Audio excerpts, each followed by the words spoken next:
সর্বশেষ রাজনৈতিক অধিকার। আসুন দেখি ইসলাম ধর্মে নারীর আত্মিক অধিকারগুলো কি। ইসলাম ধর্ম সম্পর্কে পশ্চিমাদের সবচেয়ে বড় ভুল ধারণাটা হলো এই, তারা ভাবে যে ইসলামে বেহেশত শুধুমাত্র পুরুষদের জন্য, বেহেশত নারীদের জন্য কখনো নয়। এই ভুল ধারণার উত্তর দিতে গিয়ে বলা যায়, পবিত্র কোরআনে সূরা নিসার 124 নম্বর আয়াতে উল্লেখ করা হয়েছে যে ومن يعمل من الصالحات من ذكر أو أنثى وهو مؤمن فأولئك يدخلون الجنة ولا يظلمون نقيرا। যার অর্থ, তোমাদের মধ্যে কেউ যদি কোনো সৎ কাজ করে, হোক সে পুরুষ বা নারী, সে যদি মুমিন হয় তাহলে সে অবশ্যই জান্নাতে প্রবেশ করবে এবং তার প্রতি অনুপরিমাণও জুলুম করা হবে না।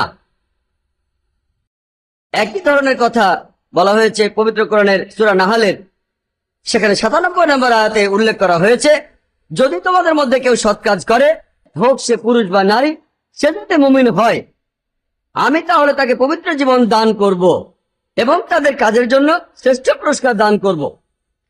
এর কারণ, ইসলাম ধর্মে বেহেশতে যাওয়ার জন্য আপনার লিঙ্গ গুরুত্বপূর্ণ নয়। ইসলামে নারীদের এই অধিকারকে আপনি কি বলবেন? এটা কি আধুনিক নাকি সেকেলে?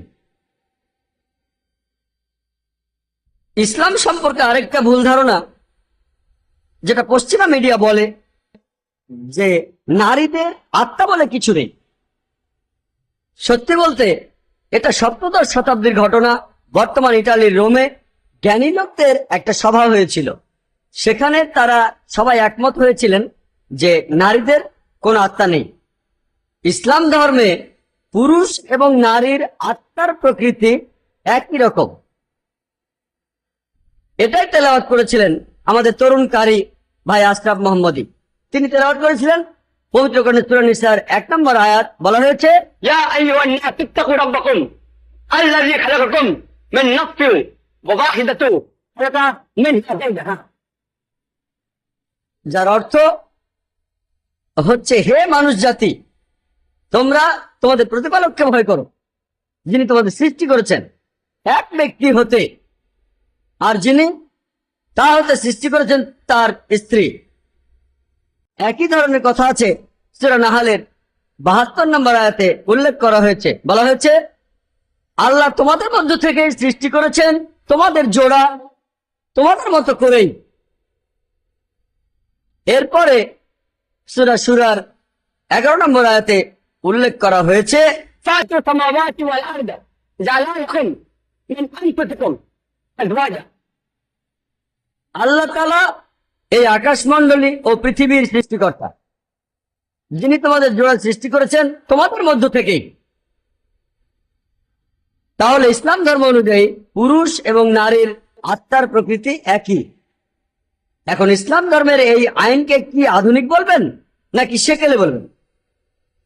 কোরআনে স্পষ্টভাবে বলা হয়েছে যে আল্লাহ সুবহানাহু ওয়া তাআলা মানুষের মধ্যে তার পক্ষ থেকে রূহ সঞ্চার করেছেন।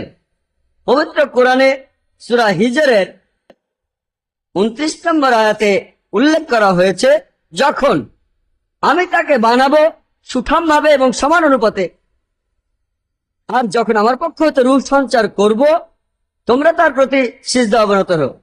এই ধরনের কথা আছে পবিত্র কোরআনে সূরা সাজদার 9 নম্বর আয়াতে উল্লেখ করা হয়েছে। বলা হয়েছে,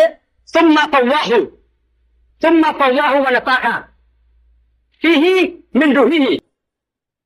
অর্থাৎ পরে তিনি উহাকে সুঠাম করলেন এবং তিনি উহাতে ফু দিয়েছেন তার রুহের কেউ অংশ হতে। এখানে তখন আল্লাহ সুবহানাহু ওয়া তাআলা বলছেন যে তার রুহের কিছু অংশ মানুষ জাতির মধ্যে দেওয়া হয়েছে। এর মানে এখানে কোনো অবতার বা প্যান্থেটিজমের কথা বলা হচ্ছে না। বলা হচ্ছে যে আল্লাহ তিনি মানুষের মধ্যেই দিয়েছেন তার বিভিন্ন আদেশ এবং তার বিভিন্ন জ্ঞান, যাতে আমরা তার কাছে যেতে পারি। এখানে বলা হয়েছে আদম আলাইহিস সালাম এবং বিবি হাওয়ার কথা। তাদের দুজনকে আল্লাহ সুবহানাহু ওয়া তাআলা তার রুহের কি অংশ দিয়েছিলেন। আমরা কোরআন পড়লে দেখব যে আল্লাহ মানুষ জাতিকে বানিয়েছেন তার প্রতিনিধি, তার ট্রাস্টি। আর পবিত্র কোরআনে সূরা ইসরার 70 নম্বর আয়াতে উল্লেখ করা হয়েছে, বলা হয়েছে ولقد كرمنا بني آدم অর্থাৎ আমি তো আদম সন্তানদের মর্যাদা দান করেছি এবং অনেকের উপরে শ্রেষ্ঠত্ব দান করেছি। যখন বিচার করা হবে সেদিন মোহাম্মদ সাল্লাল্লাহু আলাইহি সাল্লামের কাছাকাছি থাকবে। এরকম আরেকটা হাদিসে বলা হয়েছে যে তোমাদের মধ্যে যে দুজন কন্যাকে ঠিকমতো বড় করবে, ভালো মতো যত্ন নেবে, ভালোবাসা দিয়ে বড় করে তুলবে, তারা জান্নাতে প্রবেশ করবে। ইসলামে ছেলে অথবা মেয়েকে বড় করার পেছনে কোনো পক্ষপাতিত্ব নেই। আমাদের প্রিয় নবীজির একটি হাদিস অনুযায়ী বলা হয়েছে যে আমাদের নবীজির আমলে একজন লোক তার ছেলেকে চুমু দিয়ে কোলের উপর বসালো, কিন্তু তার মেয়ের সাথে এমন ব্যবহার করলো না। নবীজি তখনই এটার প্রতিবাদ করে বললেন যে তুমি অবিচার করছো, তোমার মেয়েকেও একইভাবে চুমু দিয়ে অন্য কোলে বসানো উচিত। নবীজি মুহাম্মদ সাল্লাল্লাহু আলাইহি সাল্লাম শুধুমাত্র সুবিচারের কথাই বলে যাননি, সুবিচারের চর্চাও তিনি করেছেন। আসুন দেখি ইসলামে একজন স্ত্রীর কি অধিকার আছে। আগেকার দিনের সব সভ্যতায় তারা মনে করত যে নারী তারা আসলে শয়তানের একটা হাতিয়ার, আর কোরআন নারীদেরকে আহ্বান করছে মোহসানা বলে, অর্থাৎ শয়তানের বিরুদ্ধে একটি দুর্গ। আর যদি ভালো একজন মহিলা কোন পুরুষকে বিয়ে করে, সেই পুরুষ তাহলে ভুল পথে আর যাবে না, সে তখন থাকবে সিরাতাল মুস্তাকিমে, অর্থাৎ সঠিক পথে।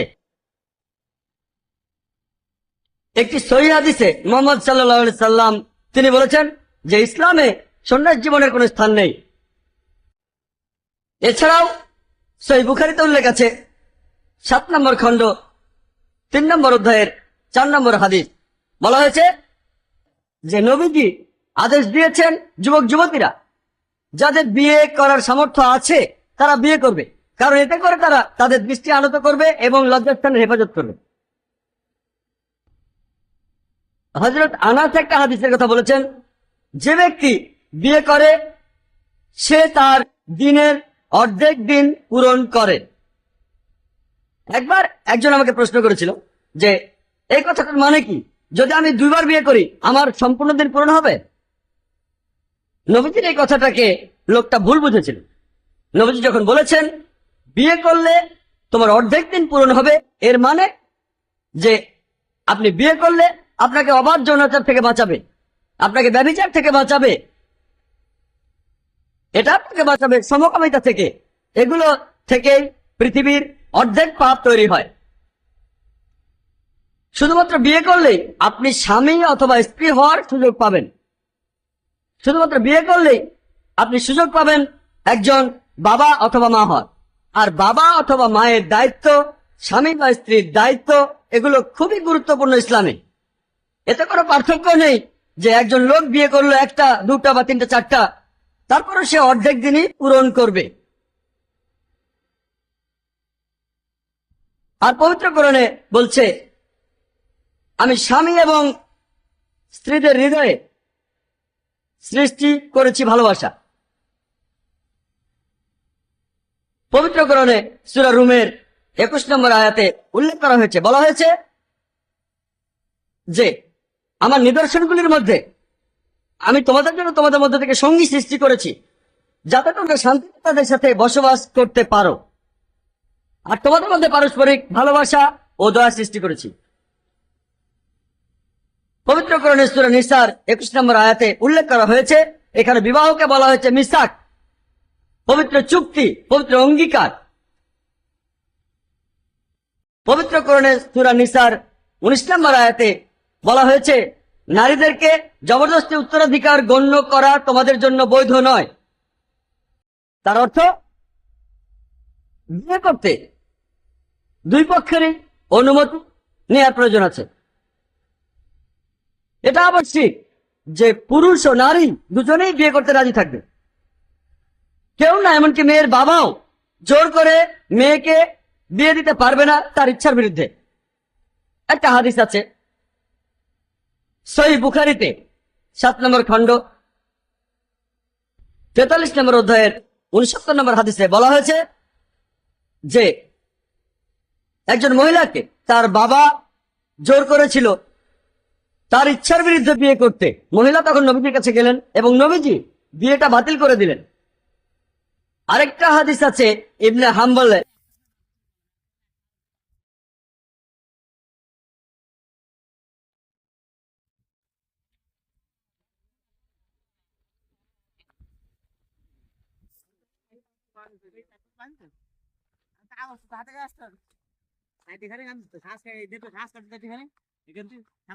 এইটা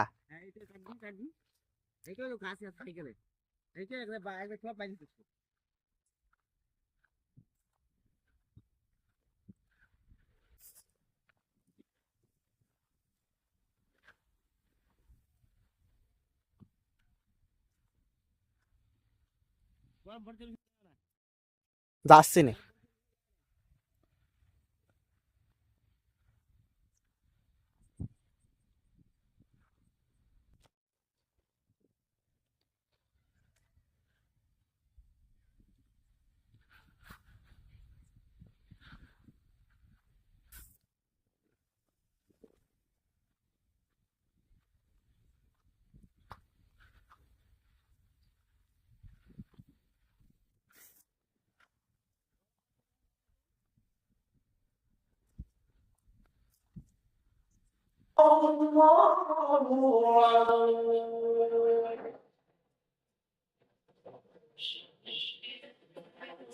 আজকের দিনের ভাবনাকে আমাদের সামনে উপস্থাপন করবে। আজকের অনুষ্ঠানে সভাপতি মহোদয়ের নিকট সবার মধ্যে অনুষ্ঠান শুরু করবার চেষ্টা করছি। তো চৌধুরী ঘরকে আমাদের কাছ থেকে সেবা ও বাংলা শব্দ আমাকে বলেন সে পর্যায়ে আমরা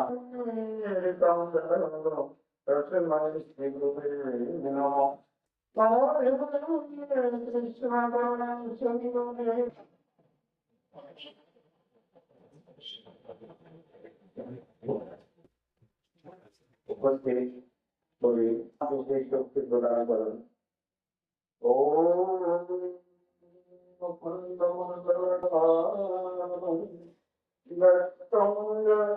থেকে বিশ্রাম করিলাম। ও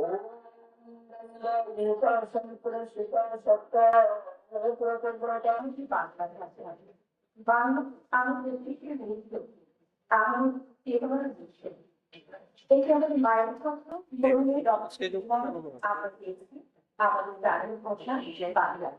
তো আমরা যদি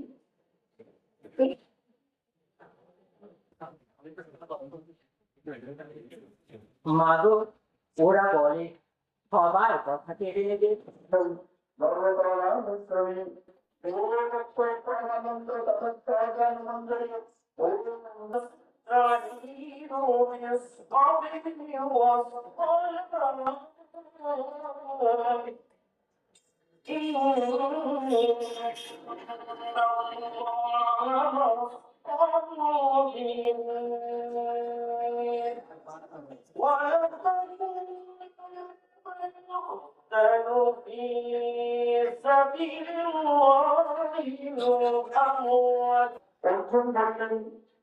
ভগবান শ্রীকৃষ্ণ বললেন, হে অর্জুন, আমাকে যিনি আমার শরণাপন্ন হলে যে অনুষ্ঠান বা সহানুভূতি করেন তিনি আমার পরমাত্মা ভক্ত হতে পারেন। এবং যে অনুষ্ঠানে সবাইকে ধন্যবাদ আমাকে এখানে কিছু বলার সুযোগ দেওয়ার জন্য।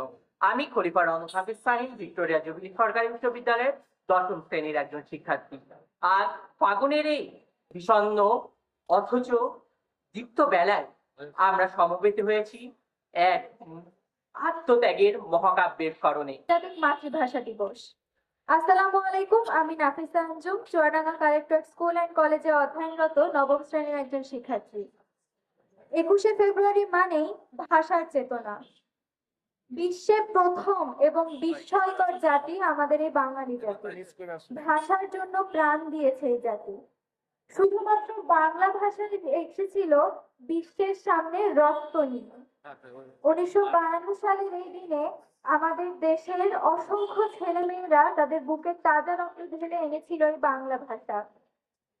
পাকিস্তানের সাথে যুদ্ধে এই ছিল প্রথম পদক্ষেপ। বাংলা ভাষার এই আত্মদান সারা বিশ্বের বুকে শ্রেষ্ঠ করে রাখার জন্য 1999 সালে ইউনেস্কো এটিকে আন্তর্জাতিক মাতৃভাষা দিবস হিসাবে স্বীকৃতি দিয়েছে।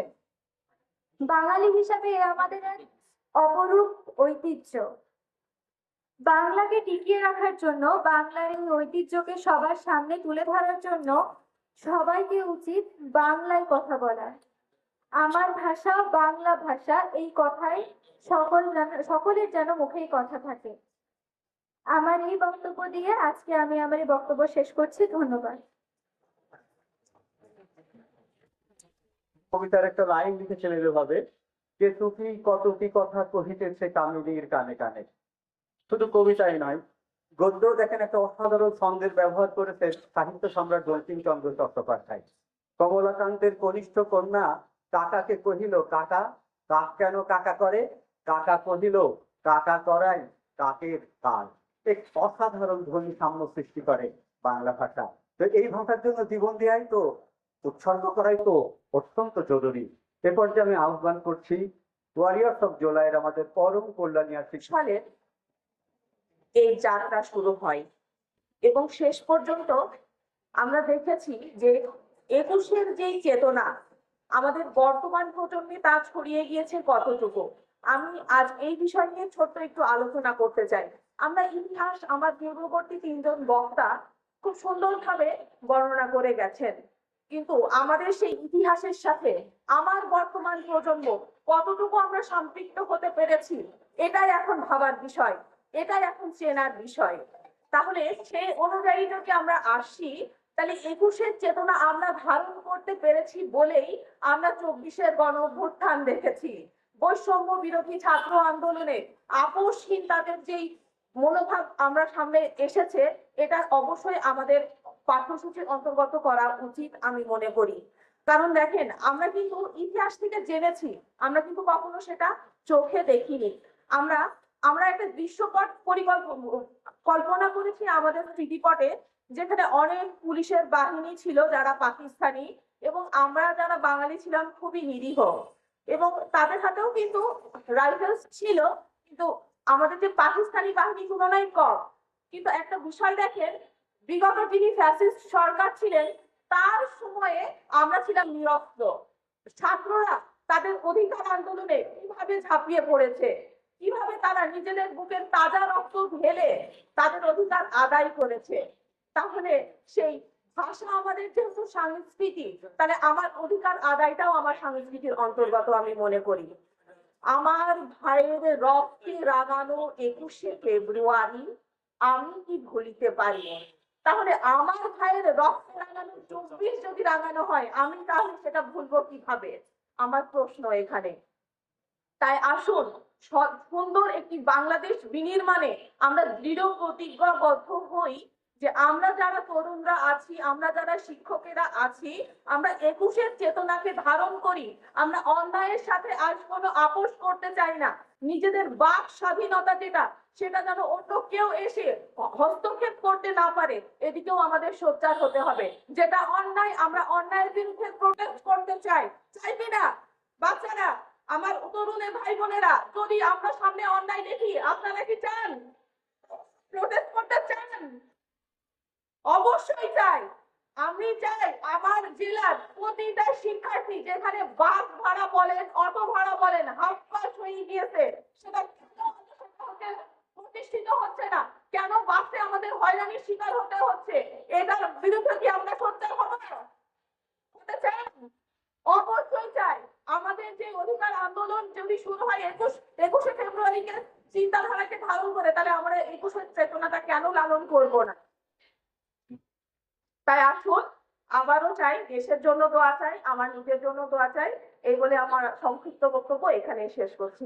ধন্যবাদ সবাইকে। মানে কলকাতা একটা প্রতিষ্ঠান আছে 100 মাইলস নাম, তারা গত 2 বছর আসতে পারছে না। প্রতি বছর কলকাতা থেকে সাইকেল চালিয়ে শুরু করতেন 14 ফেব্রুয়ারি, 1 ফাল্গুন, এবং 21 ফেব্রুয়ারি যা আমাদের ঢাকার কেন্দ্রীয় শহীদ মিনারে তারা এই 21 অনুষ্ঠানে যোগ দিতেন। পুরোটাই কলকাতা থেকে সাইকেলে ঢাকা যেত এবং সাইকেলে চালিয়ে তারা কলকাতা ফিরতেন। তাদের অনেকের সঙ্গে ওই টিমের যারা প্রধান তাদের সঙ্গে আমার সম্পর্ক আছে। তারা বলেছিল বাংলা কখনো হয় না ভাগ, বাংলার প্রশ্নে আমরা তো বাংলা ভাষার বিস্তৃত হবে সেই সুযোগের থেকে সকলকে শুভেচ্ছা। সভাপতি আমাদের জেলার সুযোগ্য জেলা প্রশাসক জনাব কামাল হোসেন এই অনুষ্ঠানে আছেন, আরো আমাদের বিশেষ অতিথি আমাদের জেলার চকপুর দক্ষ পুলিশ সুপার জনাব মনিরুল ইসলাম এবং অতিরিক্ত জেলা প্রশাসক মহোদয়গণ, আমাদের সিভিল সার্জন মহোদয় রয়েছেন, আমার সম্মুখে বীর প্রতীক মুক্তিযোদ্ধা রয়েছেন, আমাদের প্রথম আলোর সাংবাদিক শাহ আলম স্বামীনগর ছাত্র। বাংলা আমাদের